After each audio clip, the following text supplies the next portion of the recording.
Appreciate that, Jeff. So, ladies and gentlemen, I'd like to introduce Jeff Kelly, talk about business and schools.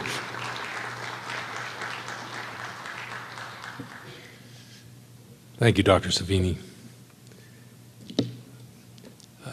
I'm a manufacturer, and in spite of what you may be hearing about the economy, in particular the manufacturing economy, we are thriving. We actually doubled our business in 2008, and we're 25% ahead in 2009 of where we were in 2008. And there's a reason for that. We're in certain markets that are doing extremely well right now, and they happen to be energy related, both nuclear and solar. We're not new to the manufacturing world. We've been in business since 1952. Every nuclear submarine, every nuclear aircraft carrier that's ever been built has many, many parts on it that were manufactured by Hamill Manufacturing, my company. My father started our business in 1952, and I'm the second generation owner. We have a phenomena in manufacturing that's most discouraging for me and for all of my colleagues, and that has to do with the reality of the demographics of the baby boom generation. Now, notwithstanding the last few years where there's been a lot of people who've been displaced, and now there are people that would have retired or not going to retire because their retirement accounts have been decimated. Reality is that there's a whole bunch of baby boomers that are going to be leaving the workplace, and frankly, there aren't enough young people coming into places like manufacturing. And so from a very, very strong self-interest, I want parents to understand that there are great opportunities in manufacturing. Actually, southwestern Pennsylvania is going to be a hub of manufacturing activity over the next several years. And the reason is that Westinghouse, which hasn't gone away, it's now part of Toshiba, but Westinghouse is sitting on $5 billion worth of contracts to manufacturing nuclear power plants for China. And if you hear about our shortage of energy in this country, you know that there are American utilities for the first time since the 70s are going to be ordering nuclear power plants. Now, what does that have to do with you? Well, here's the situation. I lost 15 really qualified, experienced, long-term employees in the last year and a half to Westinghouse and Curtiss-Wright. None of these large organizations have apprenticeship programs anymore. Their way of getting new people into their companies is to steal. They just offer more money than I can afford to pay. And I pay very, very good salaries, but they even pay much higher salaries. So, developing the pipeline is critical. We've got to get the word out, and that's why businesses are involved with the Workforce Investment Board. We have to let the educational community know there are great opportunities here in southwestern Pennsylvania, and your children are going to benefit from that if they're prepared. And preparation is critical. I have 9 young people in my apprenticeship program right now. I have 3 co-op students. These are young people that are juniors in high school. I start recruiting people when they're juniors. That's when I go to the career and technical centers and I ask their manufacturing programs, who are your best students? Send them over to Hamill. I want to see if they're any good.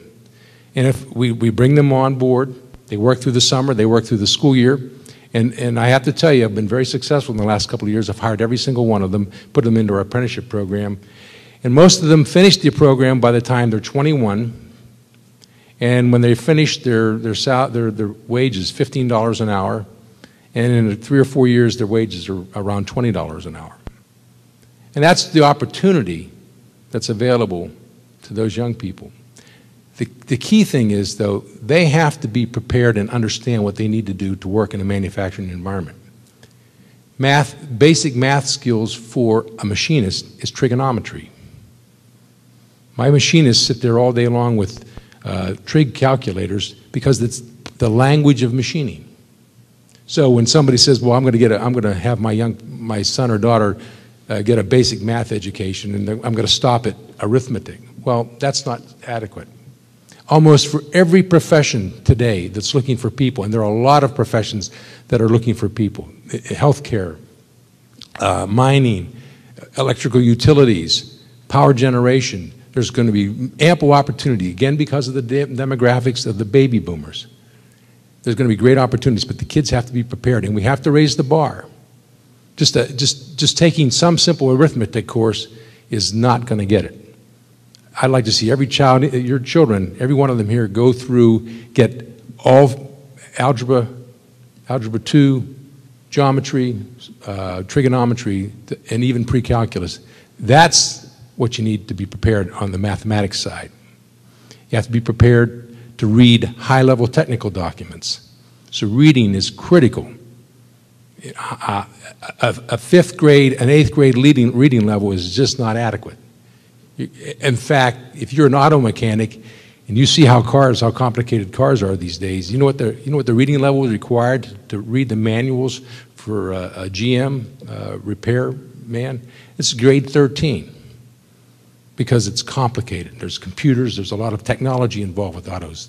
So you have to understand that the old high school education or being satisfied with just having your child learn arithmetic is not going to be adequate. What they'll have with that level of preparation is basically a dead-end future.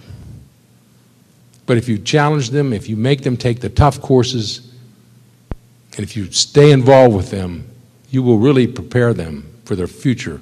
And the jobs that I'm talking about, the ones that are family-sustaining jobs, they're going to require that kind of level of education.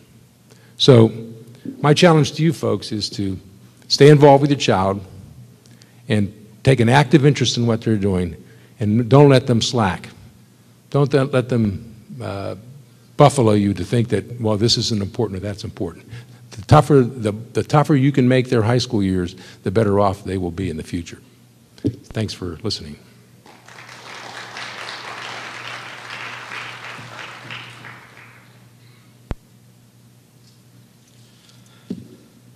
Thank you, Jeff. I'd like to thank Bill and Jeff for coming here today with us and sharing their ideas with us and giving us some information for our students as to what they need. I mean, they hear it from us all the time, but it's good hearing it from someone who's coming in from outside. Thank you very much. Okay, we're almost finished. It's not going to take us too much longer today. I'm going to have some of our faculty here speak. The first one we're going to speak today is Ms. Jane Bach. She's the freshman class sponsor. She's also the freshman biology teacher. Jane will give us a few information about what to expect this year and what the freshmen may be doing. Jane? Thanks. Thank you for giving me this opportunity to speak, all of you. I do teach academic biology, and I'm also the freshman class sponsor. And getting the freshmen as they come over from the middle school is a big adjustment and transition, I think, for most of our students. For the first time, they have to really study. They have to take their education serious, especially those that are in the academic course. One of the things that we work on in my class is organizational skills, study habits, self-discipline, time management, everything that you need to be successful, as our guest speakers spoke of today, some of those soft skills that they're expected to have in the workforce. They are expected to have homework and do their homework. And if they're not doing their homework or bringing their book home or working on their subjects, then they're not doing what they're supposed to be doing. I tell the students on the first day of class, this is the day that you begin to prepare for your future, and we're here to help you. We're not here to make your life miserable. Your ninth grade teachers, we're here to make your life successful and to let you be the most that you can be. As for the freshman class sponsor, we do conduct a couple fundraisers throughout the year. Our first fundraiser usually is right before Christmas. Last year we did the Appalicious fundraiser, which are the gourmet apples some of you may be familiar with. And also later in the spring, in the month of May, we do usually a Corby's Pizza fundraiser for our annual field trip, which has traditionally been to Cedar Point, but that can always change after we meet with our students and our class officers. Thank you.